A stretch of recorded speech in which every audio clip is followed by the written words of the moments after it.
Okay, good evening, good afternoon, everyone. Um, it's been a while that I've been doing this, and the reason why I'm doing this is just because of Bruce. Bruce is our special speaker today, and he opened this platform and this community to me with really huge, warm arms. I haven't met him in person yet, but it's going to happen very soon. He is the CEO of English Brazil, and he's here today. After a while, I made it special actually because I really wanted to wait, see if this program would take off and it would be a success, as it is at the moment, because of you, of course. But now we have the chance to ask him all the questions we are always been wondering about the company, about his life, why we are here because of him. I would like to ask Carlos, who is also a friend and a staff of English Brazil, to give us a little introduction about Bruce. I mean, how you met him, what do you know about him? Just tell anything you'd like to share with us before we let Bruce tell him a little bit about himself and we start with the round of questions. Okay? Thank you so much, Carlos. Okay, guys. You see, I love communication. Okay, I love, and for communication, you need language. You need Portuguese, English, Spanish, Italian, whatever. Okay, and then all along my life, I am more than 60 years old. Along my life, I study English, starting with maybe 5 years old until today. I'm still learning. Okay, and you see, in general, our dream as Brazilians or Latin America or Indians or Chinese is to go to the land of the opportunities, is the USA or America. Okay, but Bruce did the opposite way. Okay, he's an American and came to Brazil as Vanderlei. Okay, we have two Americans tonight here or today here. Okay, and for me this is very uncommon. Okay, and for me English Brazil was a kind of a window. Okay, for practicing English. Okay, and the method of Bruce is speak to speak. Okay, whatever is your level. Okay, go to the group and start speaking the first day in English Brazil. Okay, gringos. Okay, and I know that Bruce is married with a Brazilian lady. Okay, and maybe now I guess Bruce is more Brazilian. Okay, because his family is here in São Paulo, Osasco. Okay, and that's it, guys. And Bruce is very enthusiastic. Okay, Brazilian gringos. And then I guess maybe if he's another person, we'll quit. Oh, no more this. Brazilian, impossible to learn English. Only 2% of the Brazilian speak English fluently. 98% don't speak English. They speak something like English, but it's not English. But Bruce never quit. Okay, keep working is a great job. Okay, in this website English Brazil. Okay, this is my words for starting. All right. Thank you so much, Carlos. Now, Oh, Bruce, welcome. Bruce is going to be ready to tell him a little about himself before we start with the questions. But I don't think there's much left. Do you, Bruce? Nope, there's nothing left to talk about. All right. I think Carlos did a good job already introducing Yes, Bruce to great us. job, Carlos. Thank you. All right. So, You're Vanderlei has a welcome. question already. So let's start, guys. Vanderlei, please go ahead. All right, here we go. Okay, guys. So Bruce, explain to us, explain to them about the different dialects that we have from the north to the south, just like we have in Brazil. In fact, I remember teasing you about, you said you were working on your roof. I said, you're what? You said, I'm working on my roof. Because in Florida, we say roof, but in Michigan, they say roof. I don't hear any difference. It's the same. Roof and roof. Roof. Roof. That's what a dog does. Roof, roof, roof. Yes, that's what a house does. Roof, roof, roof. No, there are some That's a differences. little bit of an inside jokes because I didn't understand actually. I know. That's what I'm saying. Vanderlei, he perceives that there's a difference between my pronunciation and his pronunciation of the word roof. You know, the top of the house. And so it's interesting because I think in the United States we have a Southern accent. Like if I say something like, y'all come back now, you hear? Okay, Yeah. that means you all come back now. You hear me? Okay, y'all come back now, you hear? And that's the Southern accent. That's the Southern accent. And the more prominent and the major accent is mine. Okay, because I speak perfect English. Okay. But there's another accent, and it's the British accent. And it exists in New York, New Jersey, Boston, that northeast part of the United States. They have a British accent. I have cousins with this accent, and I'm saying, is that my family? It doesn't sound like my family. You know, they're speaking British. Would you like a cup of tea? It's like, what? What? Would you like a cup of water? Water? Okay? I say water, and it's not correct. When you look at the word W-A-T-E-R, it's not water with a D sound, it's water with a T sound. But I say the Americans are lazy with their English because they don't pronounce it 100% correct. They pronounce a lot of words with the T with a D sound, like 30, you know, 30, 30. The British, they say 30, because it has a T, but the Americans have a D, 30. So it's just crazy. So the accents in the United States, I think, are three major accents. The Southeast, which is Florida, Mississippi, Alabama, okay? They have the Southern accent, y'all, which means you all. They have a contraction for the word the words you all. They say y'all come back now, here. So that's the difference with the accents, okay? But the British accent, and what I want to say too is that nobody speaks perfect English in the world.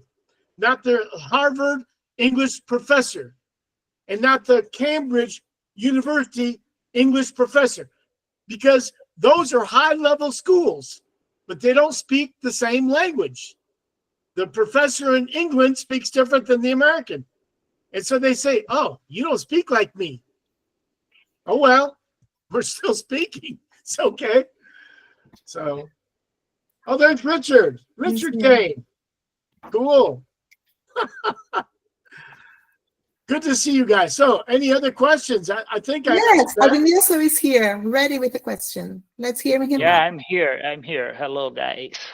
Hello. Bruce, let's talk about your childhood, man. Like something like 30 years ago. A terrible mess. Yeah. When you were just a kid and you had this dream to become a teacher and to live here in Brazil, you know, like today, when you are like 30 years after you had this dream to become someone really important, how do you see back, you know, like did you have back then a dream to move to Brazil and or to become an important person like you are today?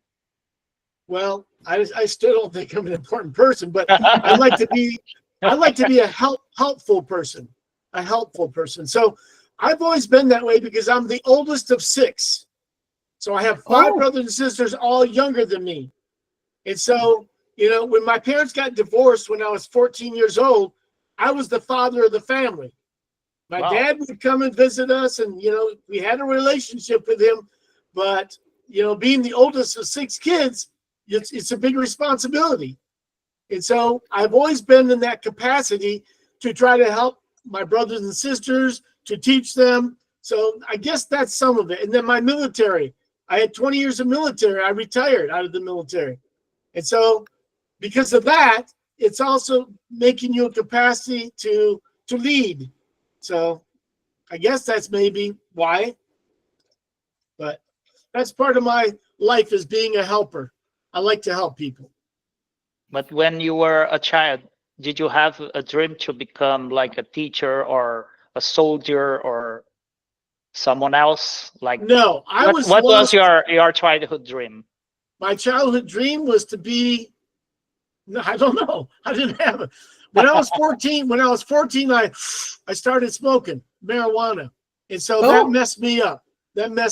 Really? You know, because it made me lethargic. You know the word lethargic? Just lazy. Numb. Just relax. Don't worry about anything. So I skipped school. I would not go to school. And I don't know how I got I don't know how I graduated. I think the teacher said, get out of here. Go. Just go. And so I graduated. And then I went in the military because I didn't have any other goal. I was not ready for the university. I didn't really know what I wanted to do. So my father, he guided me to become a soldier, to become a military guy. Because at that time, it was transitioning from the Vietnam War with the American military. The Vietnam War had stopped. And so now it became more of a volunteer service. And I was able to get a paycheck and learn a new trade. I became a surveyor. Do you guys know what the word surveyor is? That means you're measuring land. You're measuring land. And today you take your phone and say, where am I? Oh, here you are. It's like, okay, I don't need a surveyor anymore. So that job is obsolete, more or less. But that's what I learned to be, a surveyor. So that's a few things about me. But I didn't have any big dreams of being anything except, like I said, my heart is to help people. And I really love Brazilian people. I love Brazilian people because they are very kind with other people. You know, they are helpful. They like to help people anytime they can. And so I want to help Brazilians to be able to speak English. And that's the mission goal of English Brazil, is to help Brazilians speak English so we have an opportunity for multinational and global community jobs, you know, in different organizations where you have a better salary normally, or to travel and not worry about it. Not worry about being able to speak English, because you can speak English. So that's my goal, is to help Brazilians. It really is. Did you attend college, Bruce?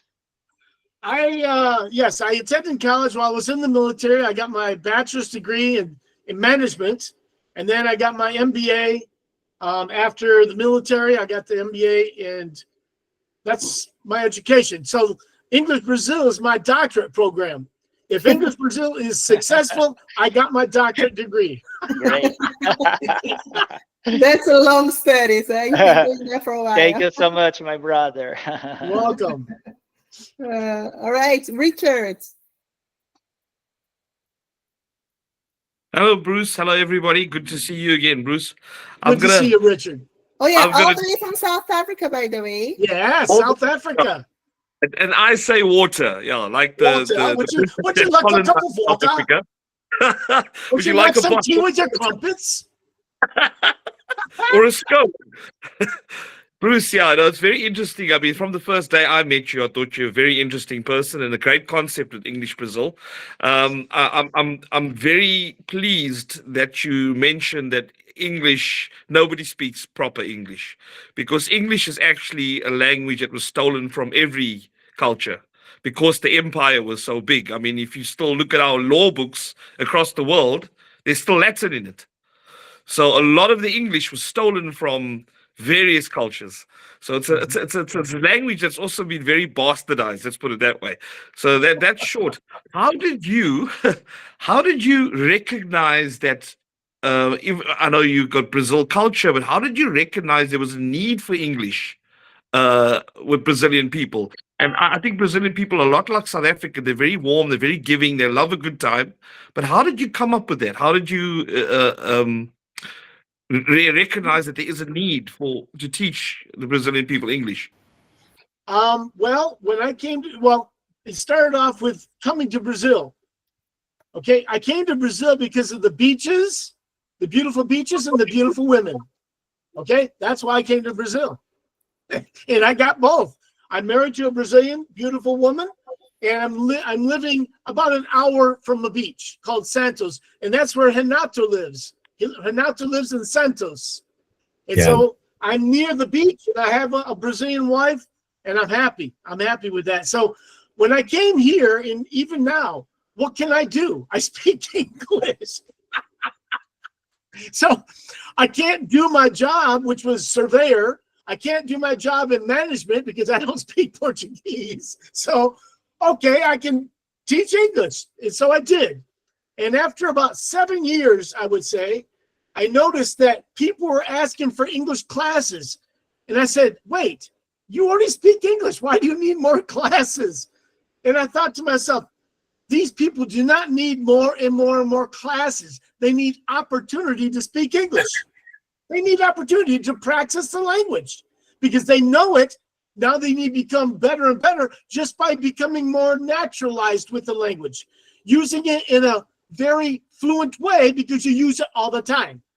So when you use the English more, it becomes natural for you to think and to speak. And so that's what I saw as a way for the Brazilians to become more fluent. It's not they need more and more classes because the English school in Brazil is a gold mine. If you want to make a lot of money, you can have an English school in Brazil and you'll make a lot of money. You charge a lot and you receive a lot and you pay your teachers a little bit. Okay, you pay the teachers very little money and you get all the money because you're the owner of the English school. So an English school is a great opportunity to make a lot of money in Brazil if that's what you want. That's not my goal. I'm not a young guy anymore, okay? I don't need more and more money, to say I'm a millionaire. It's like, I don't need that anymore. That was when I was 40. I'm not 40 anymore. I'm a little bit older than 40 now, okay? So that was the reason that I saw the need for English in the way that I'm presenting with everybody in English Brazil.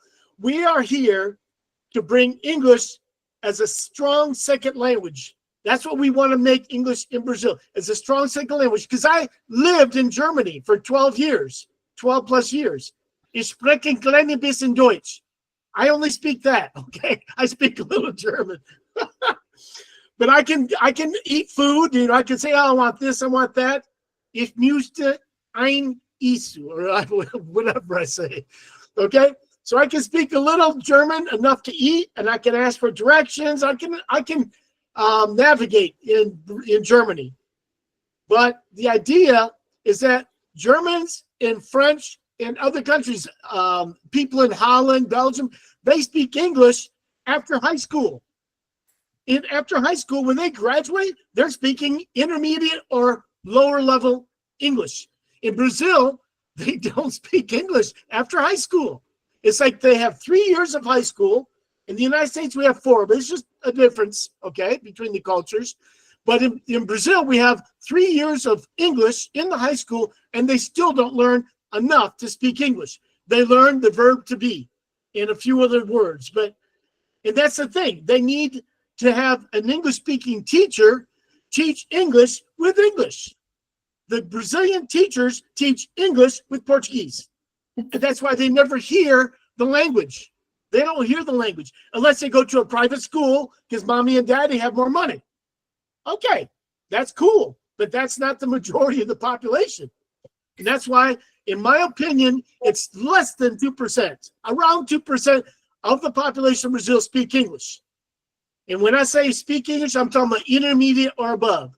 There are many people that I speak English a little. That's not speaking English to me. Okay?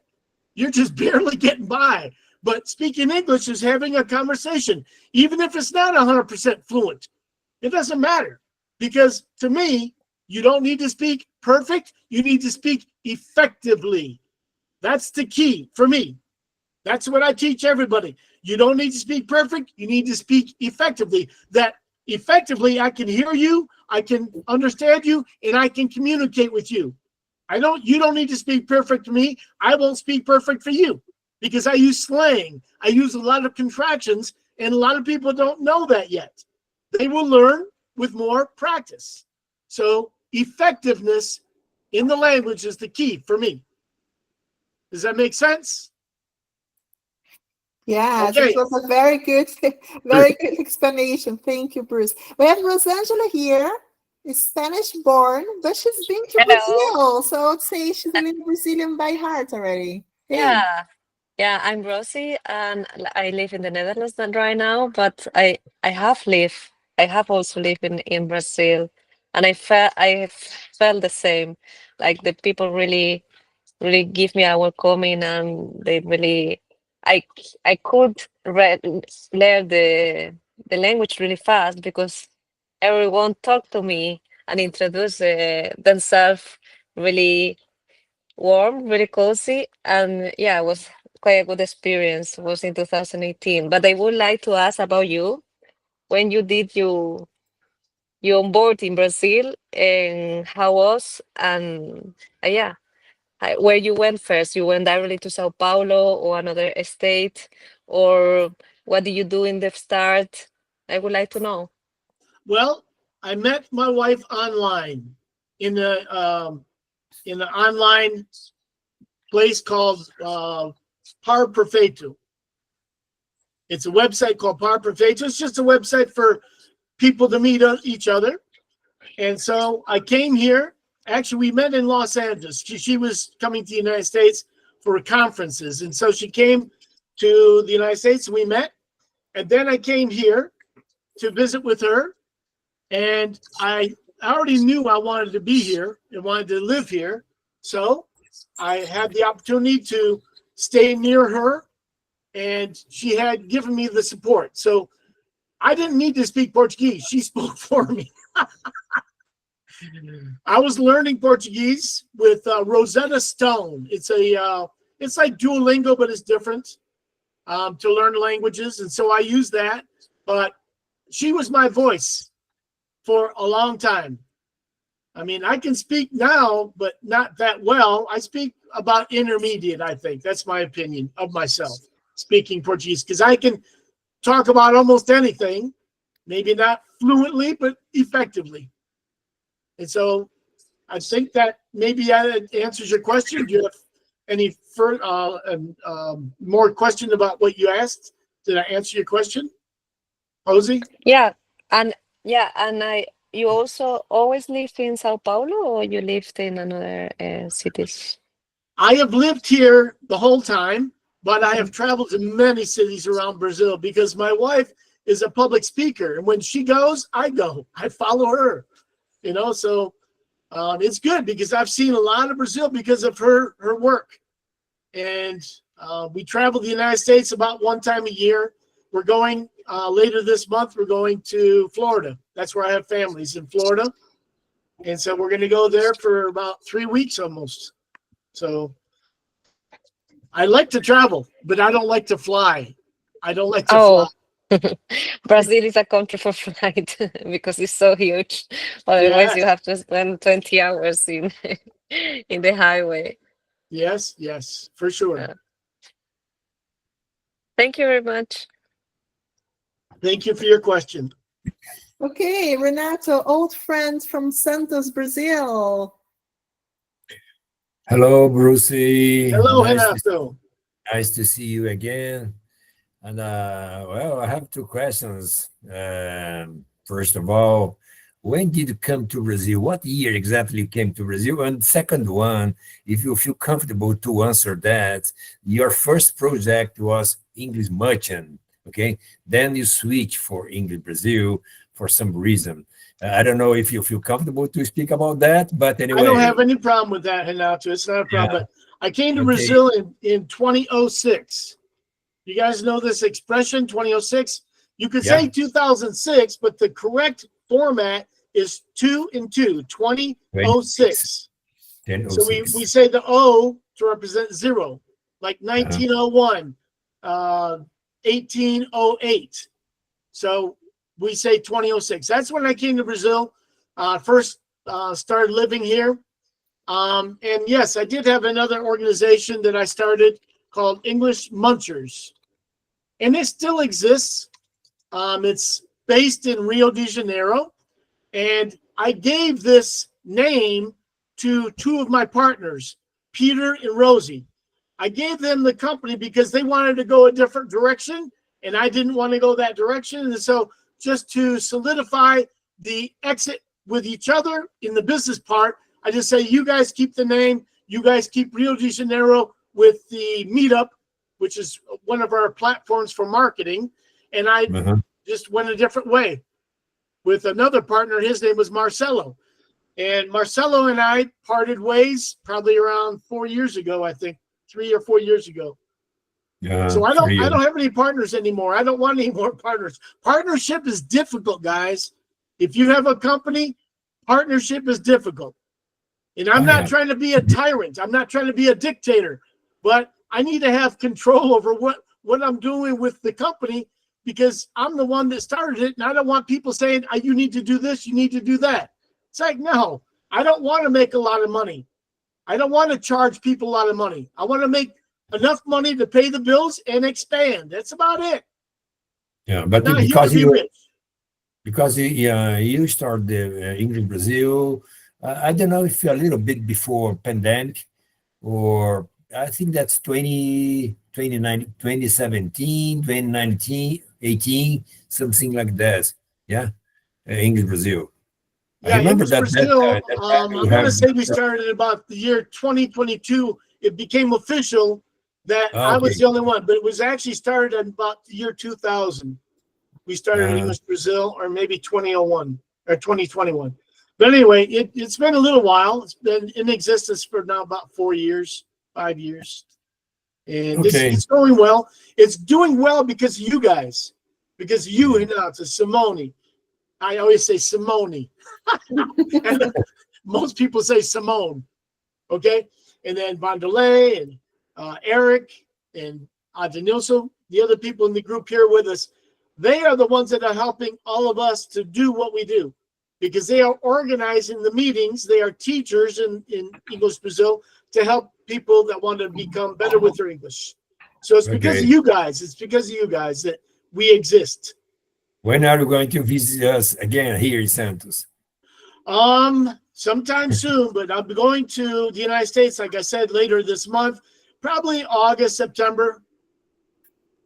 Okay, let's eat another feijoada. So yes, man, you had a wonderful birthday party. I appreciate that birthday party. That was the best. Yeah, best. I think you had about 5 or 6 different types of feijoada, huh? Oh wow! Yeah, it's the Brazilian feijoada. Yeah. Yeah. Oh, explain what feijoada is, Renato. What is feijoada? Feijoada can be you're pork. muted. Oh, there you are. Go ahead. Can be pork and bean. I don't know if Pork and beans.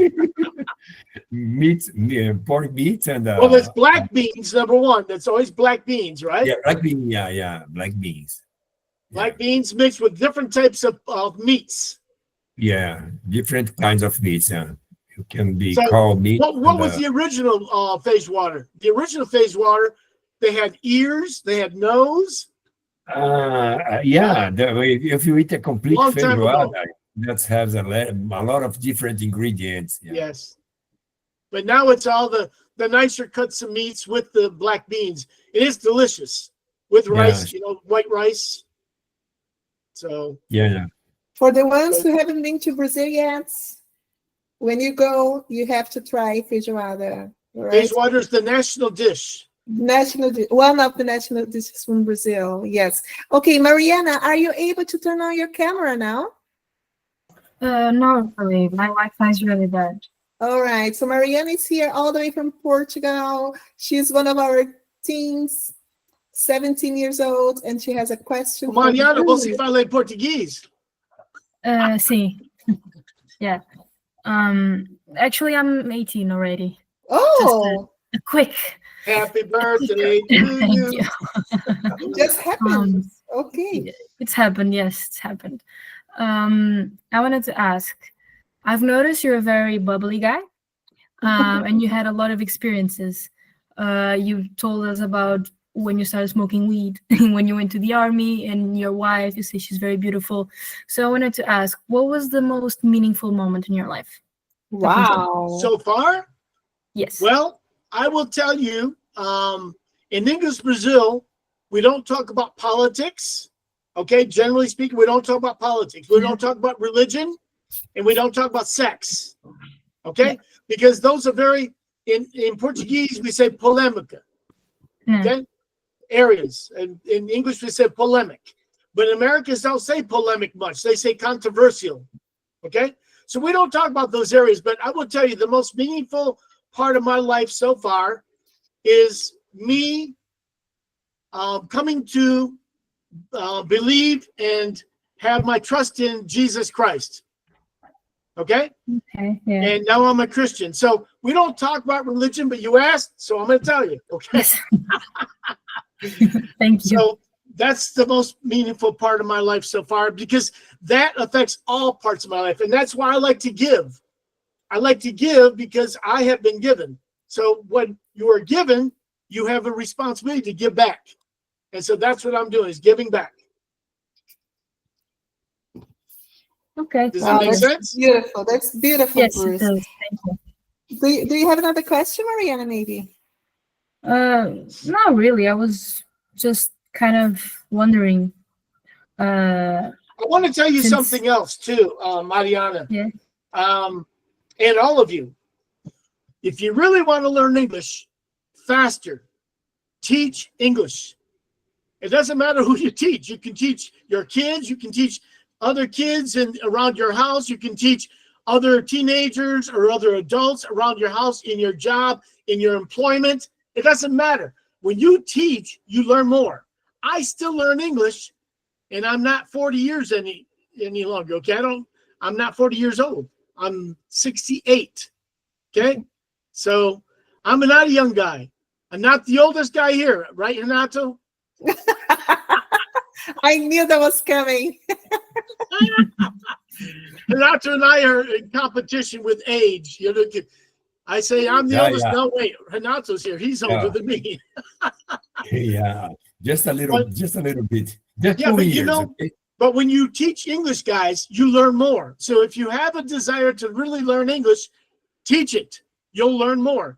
I have learned that in English, we use a lot of French and Latin, you know, because the base of the language, like Richard was saying, it's a newer language. Relatively speaking, it's a newer language. So when you study and you prepare to teach other people the language, you start learning more. Even after all the years that I've been teaching, I still learn. And I learn about other things too, because everybody has a different story. Everybody has a different reference about their life, about what they do, what they've done. And so it's really cool to learn as you teach. You're not only teaching English, sometimes you're a psychologist too. Helping people with their problems, you know, it's just natural. Yes. All right, Mariana, thank you. I think he answered your question. Now we're going to move on to Eric from Brazil, American as well. Yes, Eric, Hello. He's from Florida. He's a Floridian.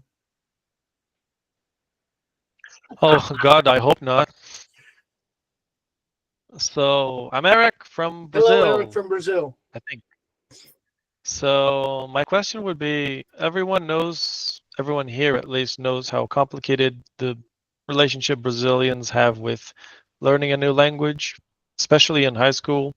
And everyone's also familiar with how easy Europeans have it with their education system. Now, a lot of people just don't know much about Americans and how they go along to learn different languages. I know a lot of Americans have the opportunity to learn Spanish and French, but how do people in high school learn different languages in the US? Do they get to choose? Are they actually interested? Do they come out of high school knowing Spanish or French or German or whatever? I know it depends on where you live because of all the historical heritage the US has. But how does that work in the US for America? I can't speak for the whole nation, but what I can tell you from my community, that we had elective classes. In American high school, you have things that you need to do. You need science. You need, in fact, in my school, I only needed 2 sciences. Okay, so I took earth science and I took biology. I tried physics. No, I don't even think I tried physics. Physics and chemistry I didn't need, so I didn't do it because remember I was off in the Wawa land. Okay, okay, so I didn't want to do those classes because they were too hard, so I didn't do them. And now I regret it, you know, because physics and chemistry are so integral to understanding life. So right. I regret it, but I've learned a lot, you know, over the time by reading and understanding. But it's elective. Languages are not mandatory. Languages are something you could do if you want, just to try it, just to have some fun, or to really learn it. And so that's the way it was in my school. And so the classes were not big. There were a small number of people learning French, Spanish. Those are the two that I remember. So it was not a big thing like, oh, I want to learn another language. Whereas in the European schools, English is a second language you will learn. Doesn't matter if you want to or not. It's mandatory. So I think it's actually good to have a mandatory second language. But in the United States at this moment, maybe Spanish has become that way because I've been away for 19 years. I've been living in Brazil. And so I don't know all that's happening and what has happened over the time. So I think that Spanish is probably a mandatory, but a lot of people still don't, you know, grasp it and embrace it to really learn it.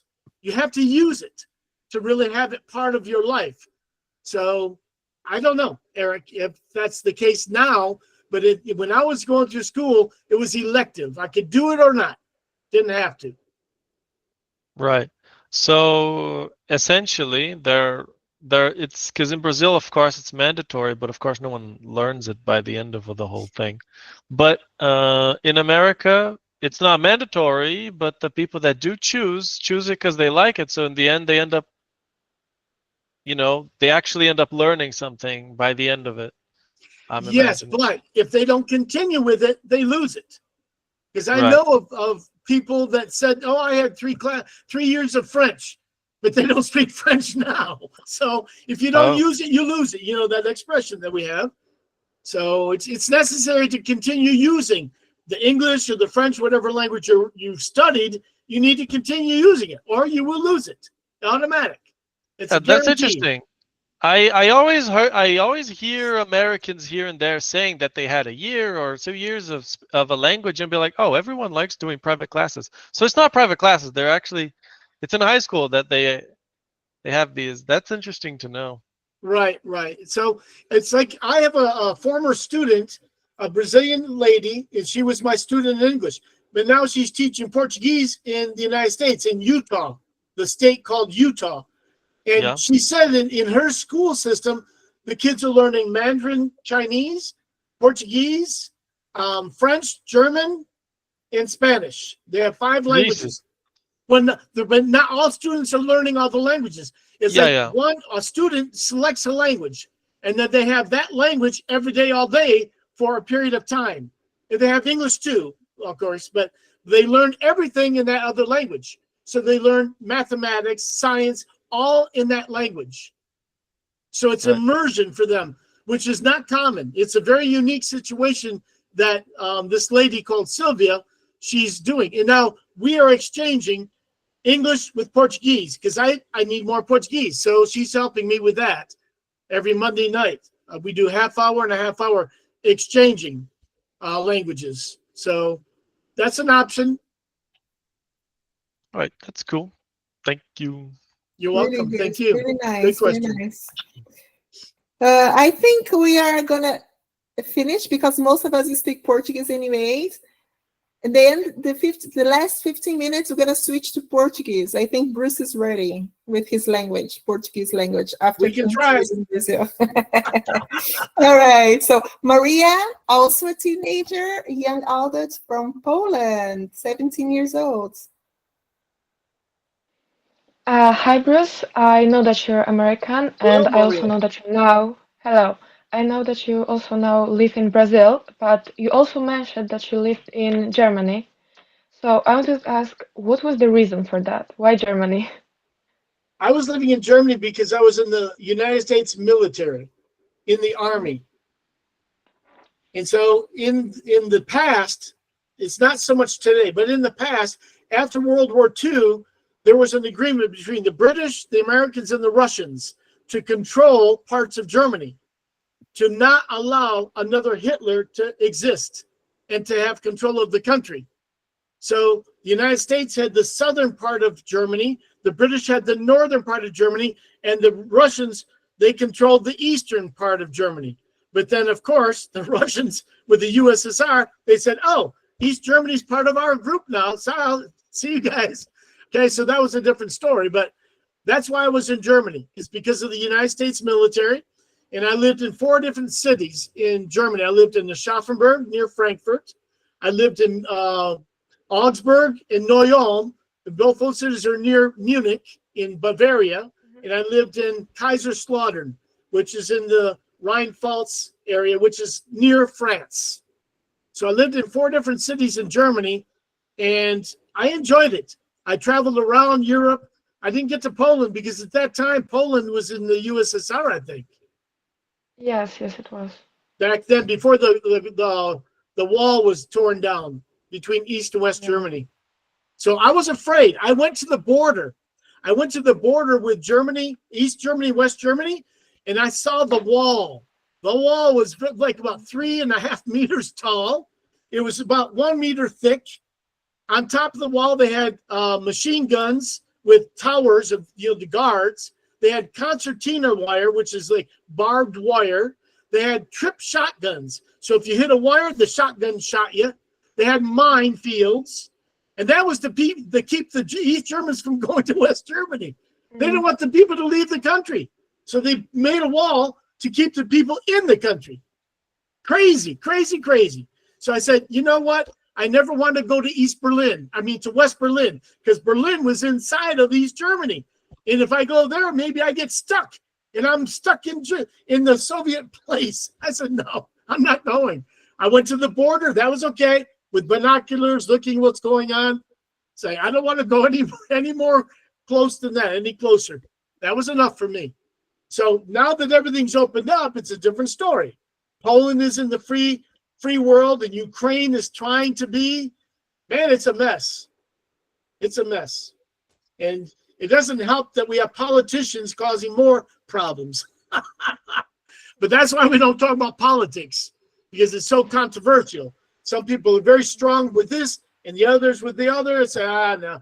The purpose of English is to speak English, not to argue about politics, about politicians and ideology. That's not the purpose. So, Maria, does that answer your question, or do you have a follow-on question? Yeah, it answered my question, but I also want to ask, which city in Germany did you like the most from the 4 that you lived in? I would say probably Garmisch. Okay. Garmisch is down in the mountains. It's in the area near Austria, but it's in Germany. And there I learned how to ski. They took us up the mountain. They said, okay, go down the mountain on your skis. I said, okay, let's go. I mean, they taught us they call it snow plowing. Go here, then go there. And so we went up to the top of the mountain, and we went bam, bam, bam. Yeah. My face got all messed up. And for many years, I had a patch up here. It was rough because I hit the ice with my head on the snow. It's like, oh, my goodness. I had a part of my forehead was like from that accident I had. Today, it's like, I guess I've lived long enough. My skin's all new, like a baby's butt, okay? But I like Garmisch. In the mountains.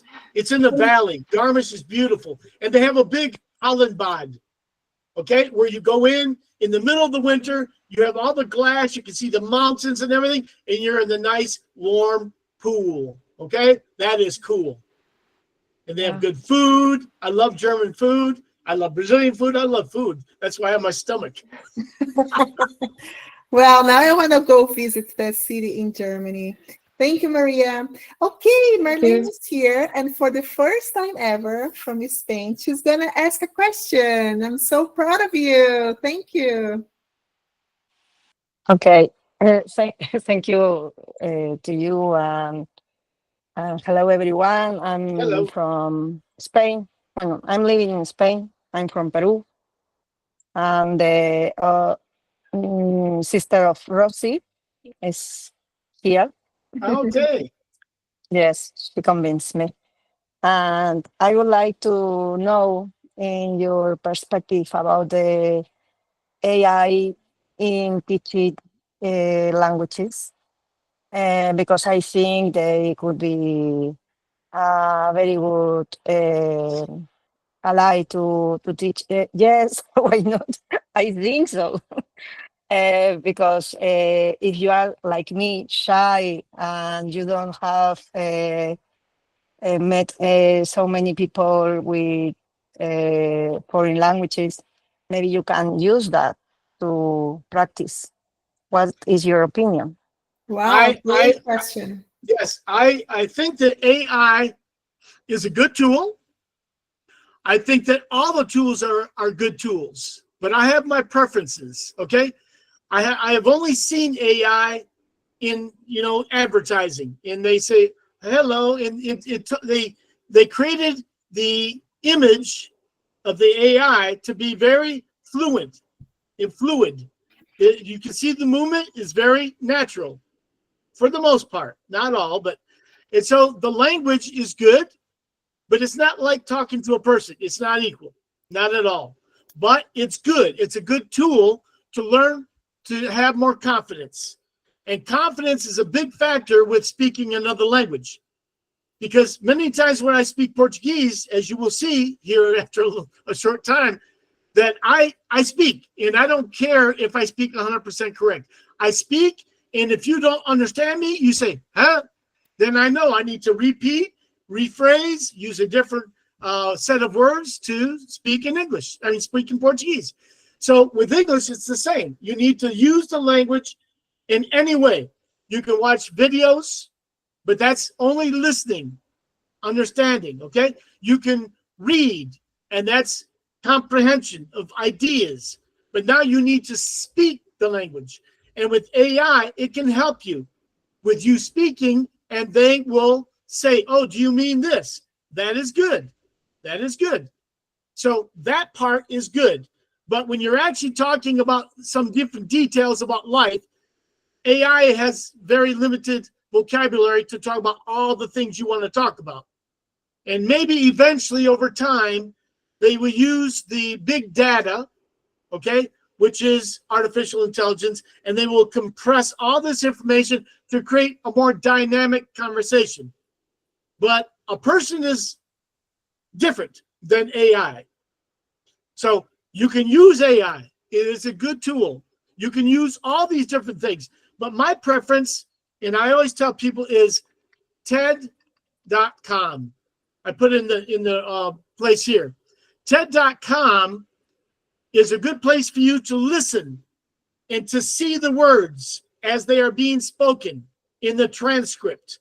You can listen and watch the video, and you can see the words on the side in the transcript, and it follows all the conversations. So you can move it, it goes up, and it's wonderful. The technology with TED.com is wonderful.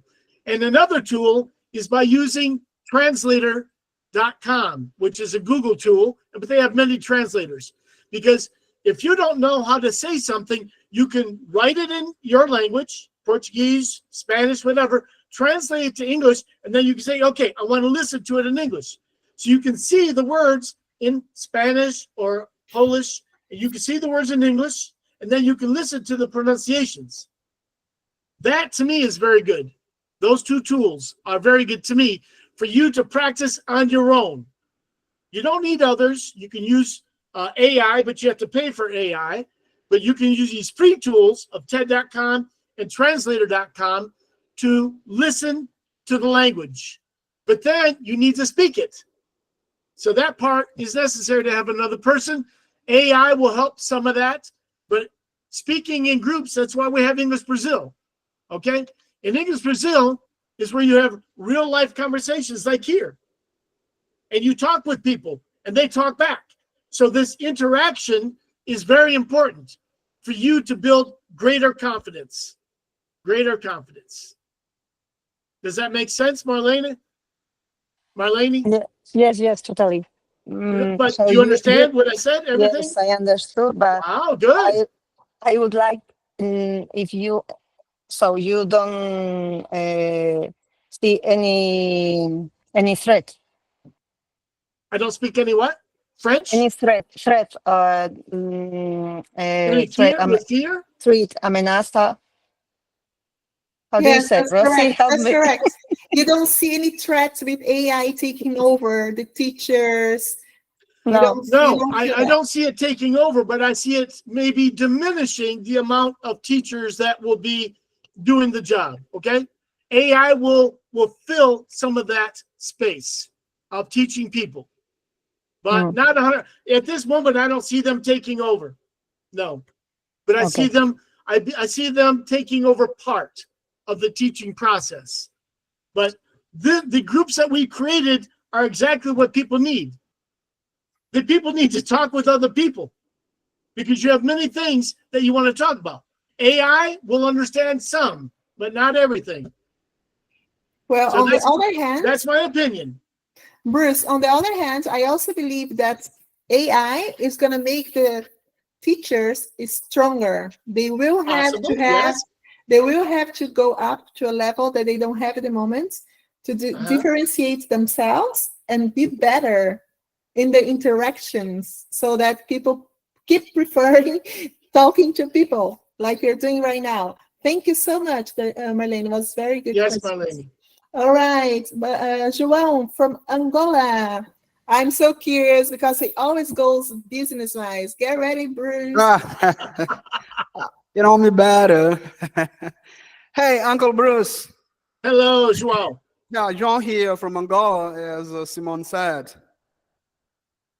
All right, I think the full question is like, I can notice that English Brazil is a successful case now. So tell us, please, what is the secret to set up a business, or a language business? What are the most challenging? Well, the challenge is you can't do it alone. You need other people. Okay? And so I have convinced people to have a passion like I have a passion. And I didn't really convince them. They saw my passion and they bought in. You know this expression, bought in, to buy in? That means they embrace. Sure. Okay? They embraced my idea because they are helping Brazilians, their fellow people, their fellow citizens, to become better with English. And they are helping themselves by not forgetting their English because they participate regularly. And Sure. then we are now paying them some money. But when we started out, we weren't paying much money. Now we're paying a little bit of money. And that helps because everybody needs money. And everybody likes the idea to receive some money to buy some food at the restaurant or something. So it's not the money is the idea that they need money. They want to work for money. No, money is like a side benefit. It's not like they're trying to work for English Brazil and make a lot of money because we don't charge much money. Okay. So the idea is to help other people and to help Brazilians to speak English. And so I believe in what I do, and I work a lot. I work, and I don't receive any money. Okay, I'm not here for the money, but eventually, maybe I will get my money back because I invest a lot of my time, all the time, every day, lots of hours, to do what I do because I do a lot of things now in the background, and now I'm also doing what they call professional development. I'm teaching 2 classes, one a week, one on a Tuesday and one on a Thursday, alternating so that they will have an opportunity to ask me anything they want about teaching English or about anything about my life, about helping them with their life. It doesn't matter. It's professional development to help them to be better at English or another area of their life that maybe I can help. So it's a big continuous wheel that's rotating to help other people. So I'm helping them. They are helping Brazilians. like I do. And so you have to have the idea that people are going to get some money. They're going to enjoy what they do for the most part, and they can see the purpose. They need to see the purpose. And that's why Simone, she says, I'm Brazilian. I want to help Brazilians. She lives in Belgium, but she wants to help Brazilians because she likes Brazilians like I do. Maybe more, probably more. But this is the idea. You need to have people that are willing to associate with the group, a school or whatever, that have a passion to teach, to help other people. I think that's key. That's essential. That is essential. Hey, Uncle, my second question is, apart from English coaching or English teaching, do you have any other service, language service, like translation, interpretation? No. In English Brazil, we have classes and we have conversations. We also have pronunciation practice. And other than that, we have presential. You understand the word presential? Sure. Face to face, right? Yeah, yeah. See, that's what the Americans say. The Americans and British, they say face to face or in person. But the word presential is in the dictionary. We just never use it. I don't know why. Because it's exactly presencial in Portuguese. Presencial, presential. Why don't we learn this word? I don't know. It's strange. That's why I say when you teach the language, you learn more about your language and how crazy it is. True.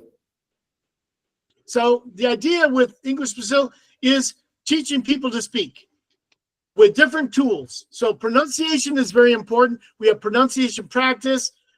We have the conversations. We have classes. And so those are our main offerings or products. Is in the business language, we speak about products, selling products, offering products. So those are the main things. And then EB International. Because my opinion is that Brazilians don't need American English. They don't need British English. They need international English. True. You know, because have you ever spoken with somebody from India? Yeah, I do. Yeah. It's very different. And I'm not saying anything negative. I'm just saying it's very different. So I think it's because, Uncle, I think it's because of the influence of their native language. Yes. Yeah. Yeah. So we need to train our listening for people from other countries, not only American and British English. I mean, there are many countries that speak English, and many people in other countries that don't have English as a first language, they still speak English. We need to hear them. And that's why Simone said, oh, I have an answer for that. We're going to create a group. And here we are. Great. Lovely. Thank you, Uncle. You're welcome. All Thank you for the right. question, João. I think we're going to keep going. Usually we would stop after 1 hour, but I think everybody's set up for 1 hour and a half. Can we continue? Everybody's okay with that? All right. Renato, please, let's keep rolling. Okay, Bruce. Bruce, when following João's question, or João's path, I remember that when I started studying English, the method were completely different. The resource that you had were completely different, and the methodology too. Nowadays, we have a thing that's common. If you have pleasure, if you have a purpose to learn English, I think that this facilitates a lot. So nowadays, you can see a lot of young people, like my son's stepson, for example. He learned speak English just playing games. Yeah, just playing games. But one of the aspects that following this learning process, if you can call it a learning process, is that he had fun, or he has fun. Okay, I think that English Brazil has fun when you have our meetings. We have a lot of funny times. Yeah, so I believe that this is quite a thing that's very important. But the way you learn nowadays through games or through movies, I think that these facilitate a lot. Okay, and okay, I agree with Vanderlei and you that EEI is not a real solution, but I think that when you have a purpose and you have fun, I think that these facilitate a lot to learn. Yeah, do you agree? Yeah, I agree. And that's what I've always said. When you're having fun, you're going to learn more. You're going to learn more. So the kids that play the games online, they hear and they see things in English, and they start to associate those ideas with the concepts that they understand in Portuguese, for Brazilians, and they start to really understand the language more because of that. And I know that some people, they never took a class in a real class. They only learned by themselves. And so everybody has a different capability and facility in their mind, in their thinking. Everybody's different. And that's why I say everybody might be intermediate, but we are all different levels of intermediate, depending on how you want to evaluate it. It doesn't matter. As long as we are effective in our communication, that's the key. So having fun and learning is key to doing a very fast and easier job than, I need to learn the language and I don't want to do this, but let me do it. Yeah, that's much better to have the idea that you want to, learn and have fun. Yeah, that's much better. I agree. Okay. Thanks. Those are very good points there, Renato, because here we have different ages, and you can definitely not compare the way you learned English, the way I learned, the way Maria here is learning. It's unbelievable. And now we get Gladwin from South Africa as well, but his accent and the way he understands and speaks English is also very different than Richard, who's back with another question. Richard, please go ahead. Oh, he always forgets to put the mic on. I said, Bruce. I'm gonna load you full of questions. No, I'm not. I'm glad you mentioned it because the question of AI popped up earlier on, and I'm glad you mentioned the different levels of English that each person gets introduced to, or whether they start learning or not. I think it's important to also mention that for the people learning English, be very careful not to be drawn into the slang, because that's not English. That is a term that is used by different English-speaking people, and it can actually confuse you. This is why I say with AI, brilliant concept to start learning the language. However, if you're going to get into a corporate field or use it for corporate purposes, very bad tool, because it takes away the emotion out of English, and it actually doesn't humanize the English. And we've tried it in my company, doesn't work. It is so far behind the human emotion that it won't actually assist you in conversing with the English that you'd like to portray. Okay, I agree with that. And one thing, I'm looking at your face right now. It's so important to see your face in a conversation. It's important to see you in person and to see your body language, your facial language. That is so important. So we just had a teacher indicate to me that she's having problems with some of the people opening their cameras when they're in the class. She says, I don't know if they're listening to the class, or maybe they're doing something else. I don't know. So it's frustrating for some teachers, and I think it would be for most of us, to have a conversation with no camera. It's frustrating, but sometimes it's not possible because there's a technical difficulty. But for the most part, you should have your camera on so you can see people talking to you, okay? And I can see you talking to me.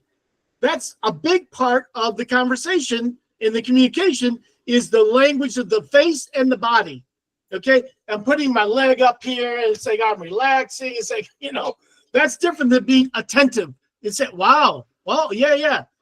So this part is also important, is being able to see you and to hear you together. So with the AI, I don't think it's ever going to be able to do that, okay? To perceive our facial recognition and facial gesturing and our body language moving around, agitated or calm and listening. I don't think AI is going to get there, and I don't think it's necessary. AI is doing a good job already with what they do. And so let's go ahead and embrace what we can get from that. But then let's understand we need these conversations like this to really engage at a different level. This is a different level of communication than artificial intelligence can give us. I think that's what I wanted to say. Follow-on question, Richard. No, that was it. Thanks, Bruce. Yeah, 100%. Mm-hmm. Thank you. All right, cool. Eric is back. Let's see if he's gonna continue with AI. So, well, I guess I can. Well, like my opinion is the same as Bruce's with AI. It's a very useful tool, but for English learning, it's like, yeah, sure, you can have an English AI tutor. The chances that you're gonna stick with that for long enough to learn are very low. Like, it's not gonna test you at all. It's a tool for us to use, and it's a tool for you to use as a student. But for you to completely replace a teacher, that's just not gonna happen. I don't think okay, so. So my question would be, is there something in the beginning of your English teaching journey or English learning, that's great, your English teaching journey, that something that you used to do that now looking back onto it, you're just like, something that you changed, that you were doing wrong, that you had to change, or something that you found out that didn't work? That's making me go back.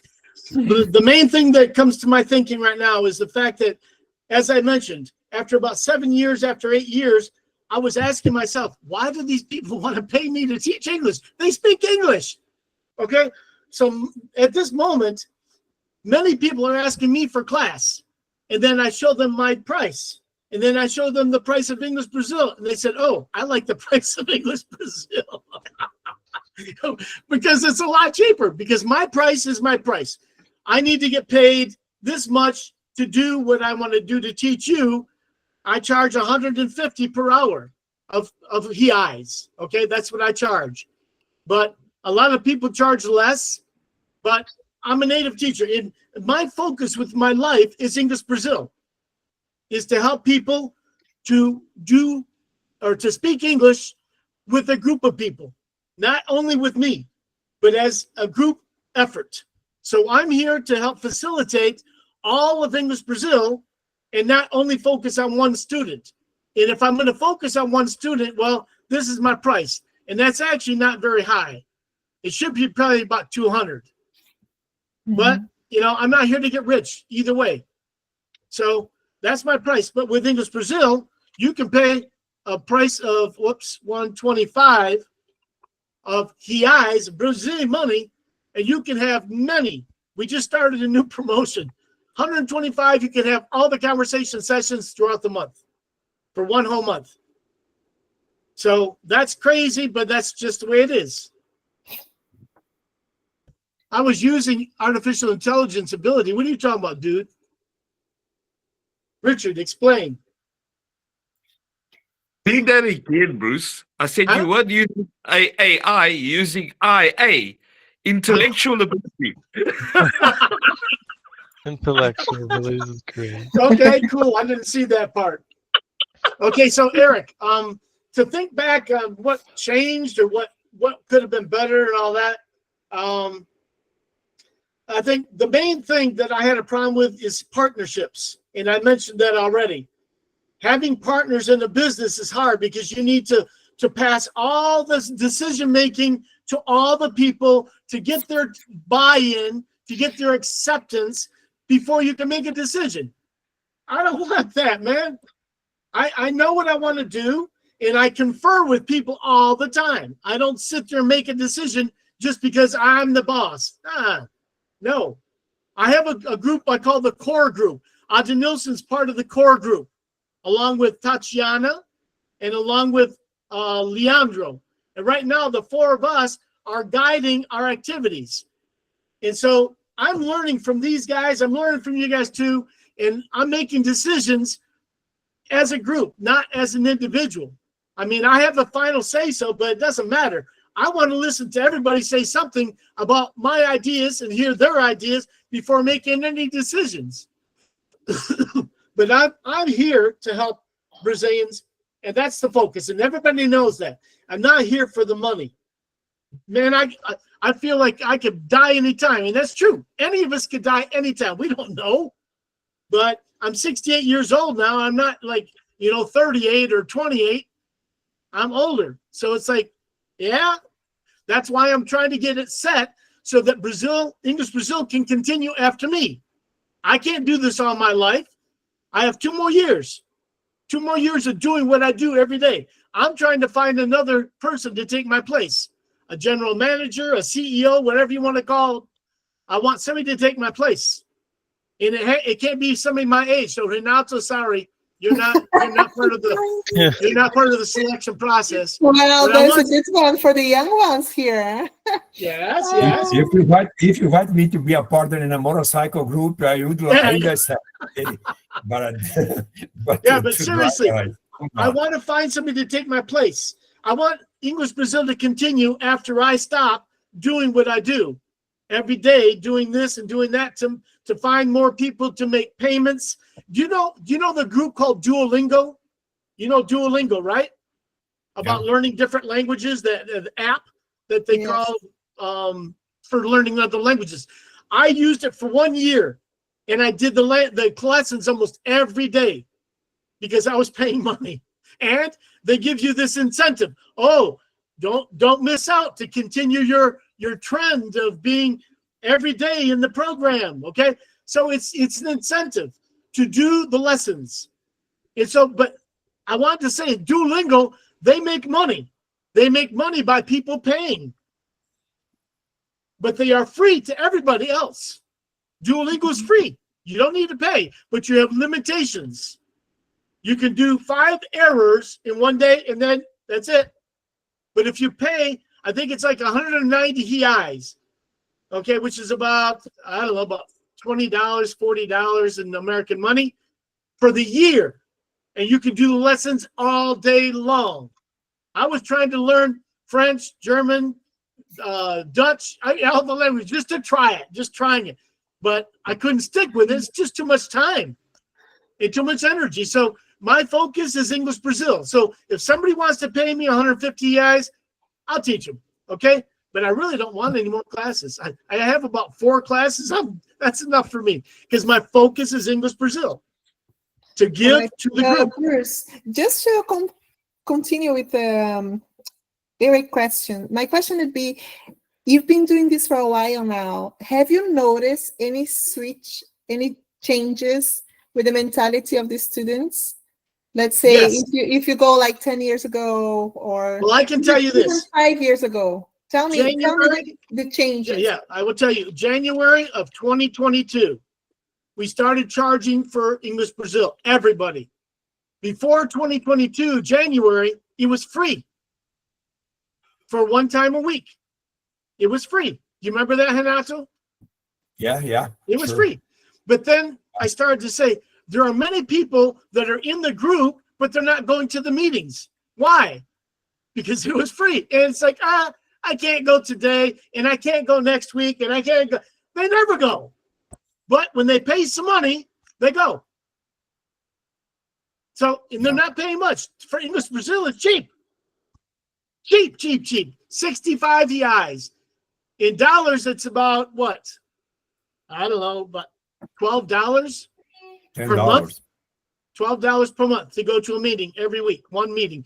But now you can go to all the meetings for $125, which is about $15, something like that. You can go to all the meetings. So it's we say dirt cheap. Have you ever heard that expression? Dirt cheap. It's almost nothing. Okay? So if somebody really wants to go to these meetings and really use this as a tool to learn to speak more fluently, they don't pay much money, but they're going to get a lot for their money. They're going to get a lot. So the idea changed in 2022. I said we have to make a charge. So this was a big change, Eric and Simone. A big But how change. about the students themselves? What do you notice, like now with Netflix being so strong and Duolingo also, everybody knows about Duolingo. What do you notice in the students themselves? Are they better? They can concentrate better? Do they speak better English? Has been any change since you start teaching, or you're in Brazil for 20 years now? How are the Brazilians reacting? I'm going to be English? honest with you. I just want to be honest with you. I don't notice that part. I don't notice that part. But I've been in contact with people in my church, because I go to church all the time, and I've started to notice more and more people speaking some English. And I talked to a guy, he's a director of communications, and he was speaking good English. He said, I was in the United States for about 6 months. I said, 6 months and you speak like this? It's like, whoa. Like I said, everybody has a different capacity and facility to learn. He learned English quick, but I don't know how much time he had been studying before then.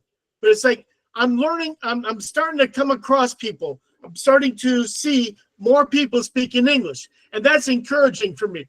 Excuse me, that's encouraging because, like I said, my opinion is about 2% or less of Brazilians speaking English. I know that about 60% of Brazilians are in poverty. They live in poverty, low level of income. And so for them, it's survival. It's not about learning another language or learning English. It's surviving. So the 60%. Yes. It's still like, because of the fact that you are in São Paulo, I believe that you'd be in touch with people who are like back in the days when I was born, or when I started to travel, was much less than nowadays. So people have more opportunities now. I'm talking about places like São Paulo state, not about other states, which you just mentioned, with poverty. And I do believe that it's changing also the mentality. When I speak to young people, they're much more connected, because back in the days, for me, it was telenovelas. Maybe Joel, maybe someone, Mariana just left. Maybe the Peruvians here, they know a little bit about Brazil through the novelas. But other than that, we didn't have anything common. So now we have social media, we have Netflix, all this streaming platforms. So we can talk about a series that we watched, So that's why now I'm also creating this teenager groups. They're from everywhere, but they are connected somehow. And back in the days, like 30, 40 years ago, was not like that at all. So I do believe the Brazilians are also opening up to the world, because it is a country that is very independent. They have the borders with the other countries from South America with the Spanish, but it's still, they're very self-sufficient. So they don't need to speak even Spanish just to do on their daily lives, right? Like here in Europe is different. Also, the reason why we do speak other languages, because we need to. We kind of must. We are so small when there are borders with so many other countries and cultures. So it's easier for sure in comparison with Brazil. Huge country. If you're not in the border, we have no need anyways. But it's still, with this technology happening at the moment, people are definitely increasing. Yeah, I agree with you on that, Simone. That's the technology that we have today with Netflix and all the other social medias is helping to open people's minds to English in general and the ideas around the world. So I think you probably have a good point there. Yeah, it's not that they are speaking that like really managing the language, but it's still their mindset are changing. Yes. And I hope that that's definitely what's happening also with English in Brazil, because you're not only in São Paulo. That's also a good thing about the company. You are based in São Paulo as a manager. However, you have people everywhere in the country. That is also very interesting.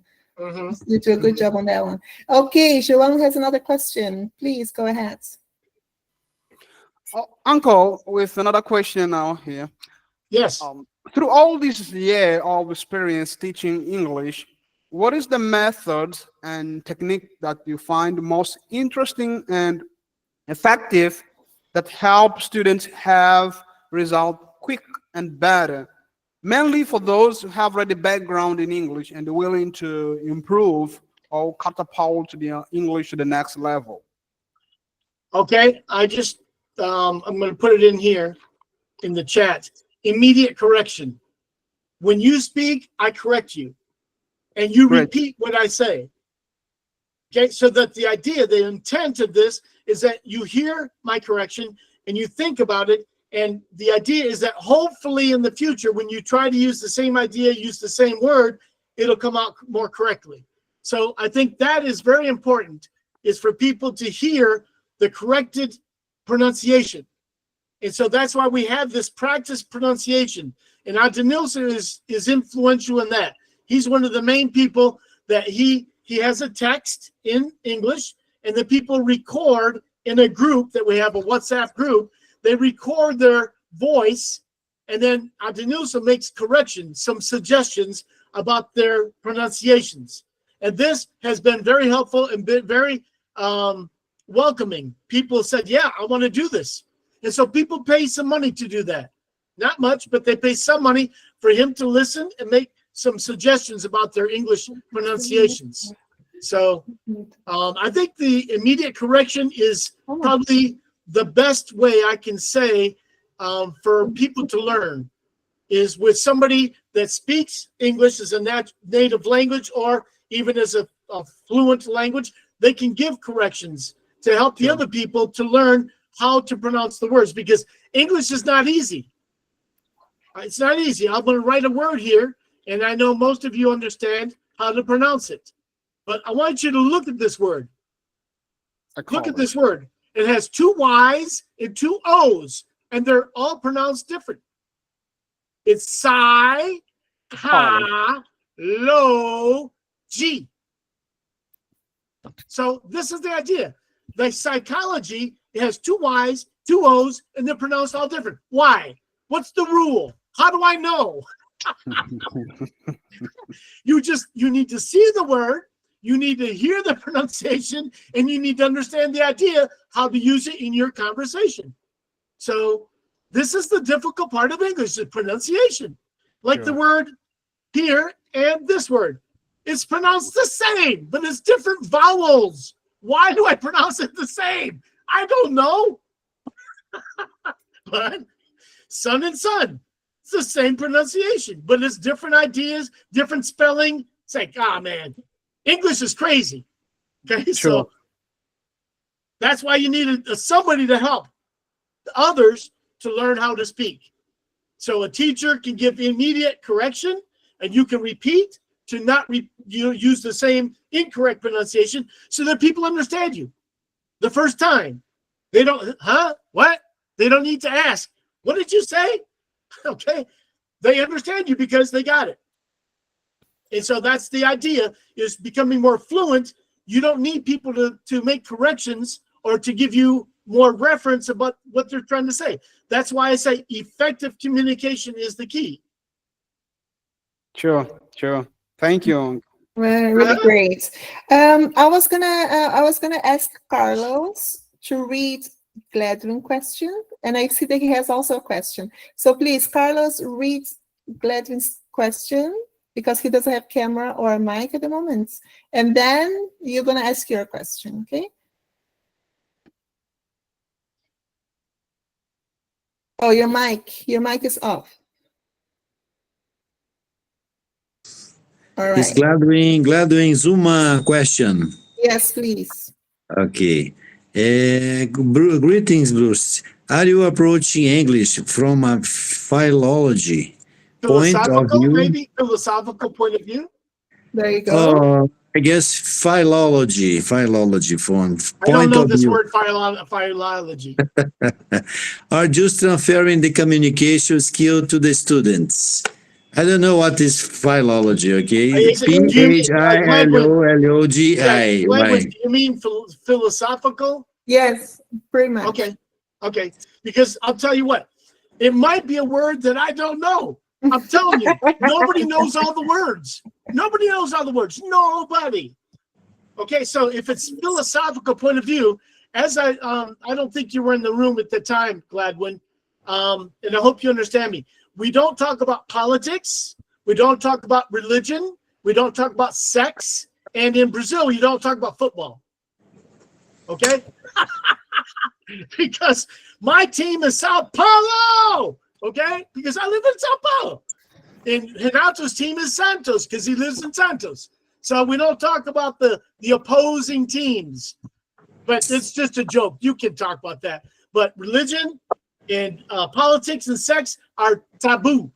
Taboo. We don't talk about them because they're too polemic, too controversial.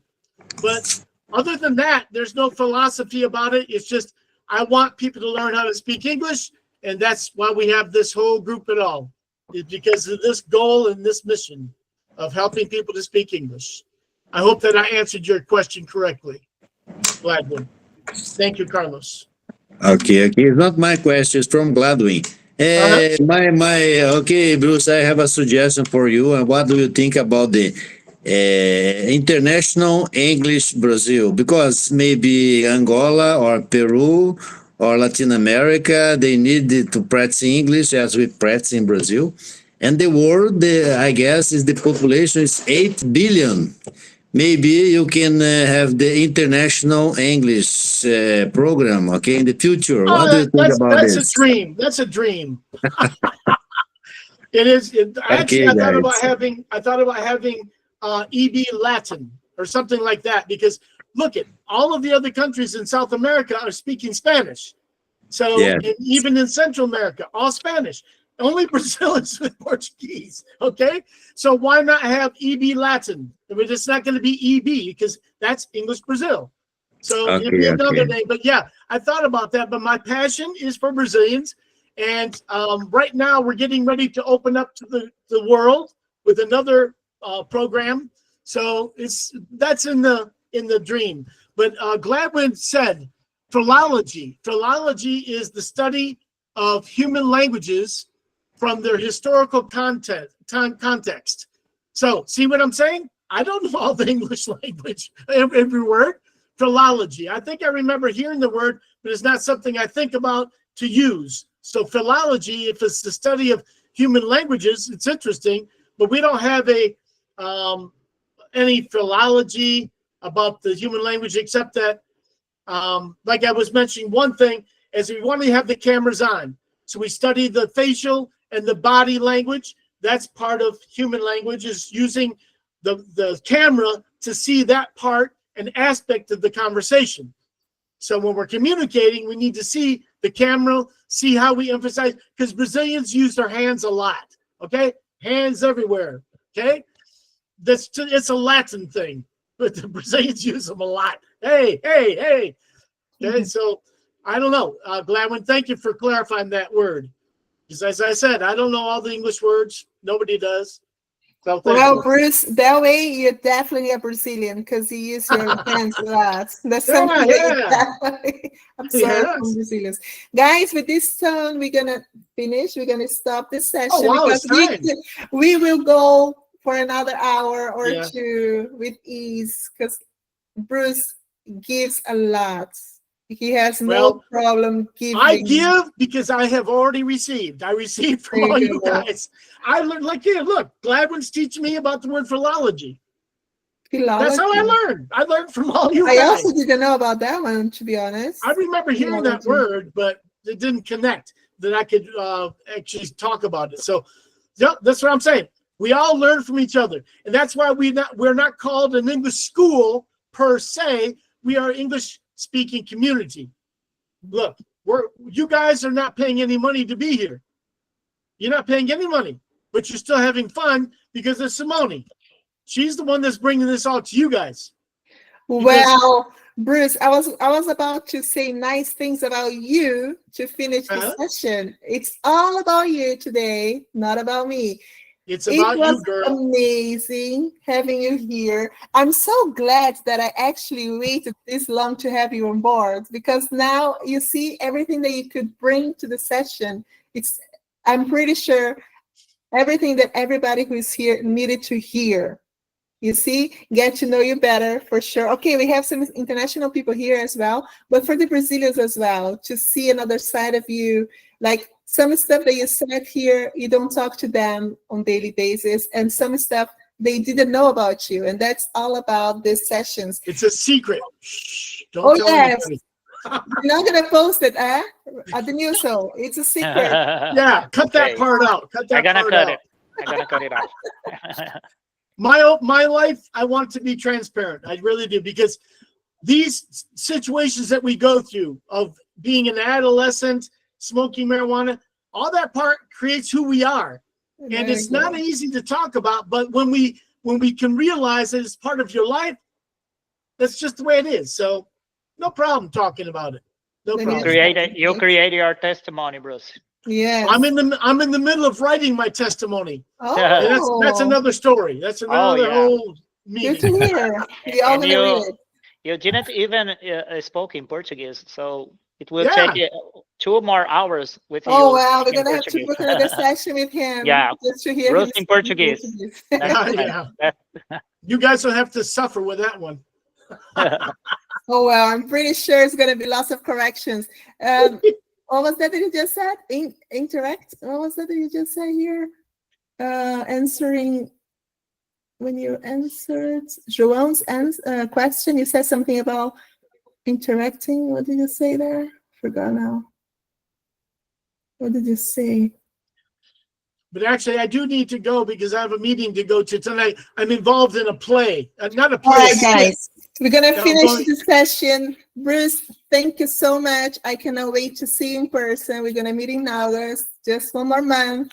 We're gonna hug. We're gonna be in person. We're gonna meet most of you as well. Thank you so much for being here. I'm gonna take now some time off. Where are we going in August? Where are we going in August? I will be meeting Bruce in August. We also invited. I'm gonna be meeting Renato. I'm gonna be meeting Carlos. I wish I could meet Adenilson and Eric, but it's gonna be for next time. So guys, now I'm gonna take like 6 or 7 weeks off. Most of you is gonna take over. And I'm pretty sure it's going to be fine. For the ones who are going to miss me, I'll be back in September. All right. Thank you so much for doing this with us and for being here. And please keep checking in the group and see the sessions. Richard is also going to be hosting a couple of sessions in August. Maybe Renato, Eric, maybe João. Everybody's welcome. All right. Thank you so much. And you all have a good evening. And I see you in September. Bye-bye. Thank you. Bye-bye. Okay. Bye-bye, guys. Good evening. Bye. Thank you. Goodbye. Yes, goodbye.